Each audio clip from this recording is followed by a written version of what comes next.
I wanted to ask you to expand a little bit more on the demand side signals, particularly from the commercial side.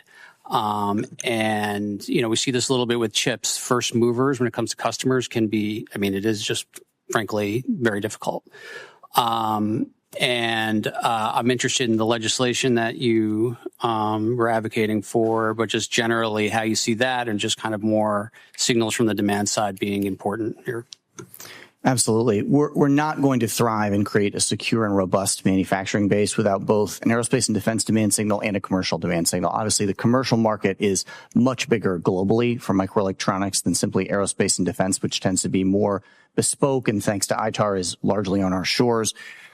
I look at the CHIPS Act and I see a $52 billion down payment, and then I see in excess of $400 billion in private commitments for further work in semiconductors in the United States.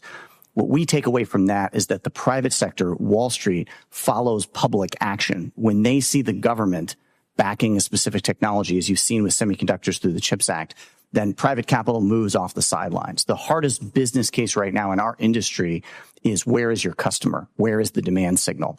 And so our legislation in the House, and it's got bipartisan support, would essentially replicate the CHIPS Act for PCBs. You would see a grant program at the Department of Commerce, and you would see tax incentives for the purchaser of American-made printed circuit boards and integrated circuit substrates. When we talk to those purchasing microelectronics, they want to de-risk. They do not want to have 60% of their supply coming out of one country. They know the risks that are inherent in that. We certainly saw it during COVID. There's any number of interruptions for supply chains that stretch all the way across the Pacific. The challenge is on pricing. And so a tax credit would begin to narrow the gap between our pricing and what you see out of China.